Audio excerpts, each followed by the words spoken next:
这个模块是 i7013D， 是台湾宏格公司的产品，提供一个穿行接口，这边初始化接地，就是说这个模块开始使用的时候呢，要进行初始化，然后呢连接计算机，它提供一个穿行接口，这是485接口，正极负极连到计算机，因为计算机没有485接口，需要一个 USB 转这个 RS485接口，这样计算机呢就可以跟这个模块连接起来。但是没有电源怎么办呢？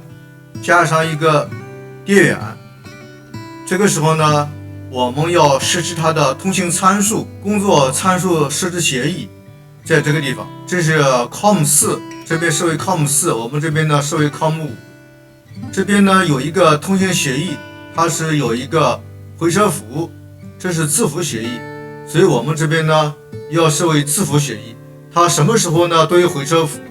现在在初始化的情况下，它是没有校验码的，所以这个地方呢 OK， 它要求是所有的这个协议都是要大写的，所以我们这边呢大写协议，然后呢也要删除空格，然后打开。最后要达到什么效果呢？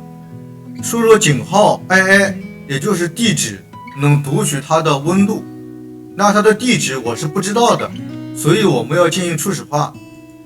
百分号第一个照抄就行了。它在初始化的情况下，它的地址就是00，这是确定的，这是字符协议，00是确定的。然后呢，新的 NN 新的 new 新的地址我们设为01，然后20照抄不动，表示这是模拟量。CC 是0料，表示是9000料的波特率。然后 FF40 表示有一个累加和的校验码。发送，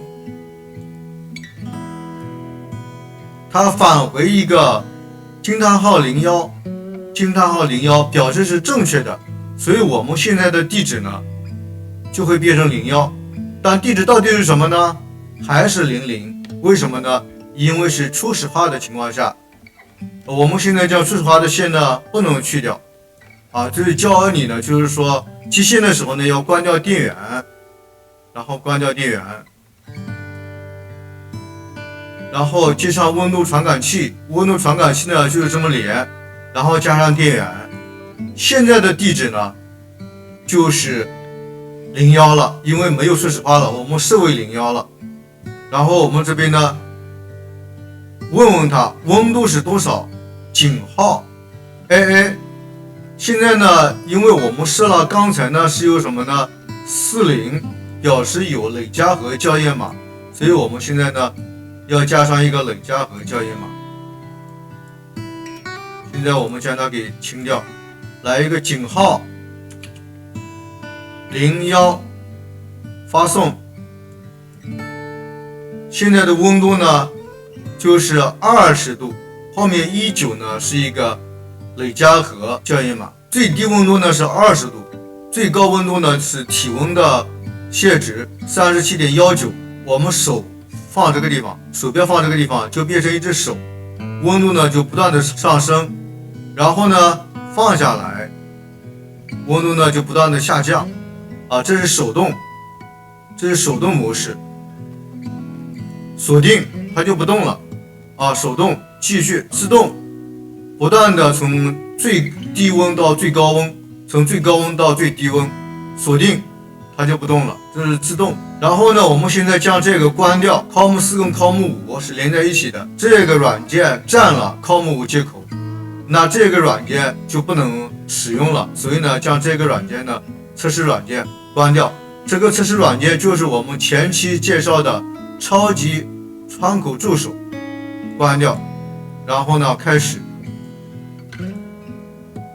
我们呢就可以检测到这个温度的变化。这些 CC、FF、NN、AA 这些具体的含义，还有这个基线的参数、电源的参数，有一个英文版的说明书，还有我设置的一个简短的一个 README 文档。学这个计算机监控系统呢，可以增加你的工程项目经验，同时呢，也能提高你的专业英语的这个水平。我会将这个软件，还有这个相关的文档放在视频下面的链接中，欢迎下载使用。Over。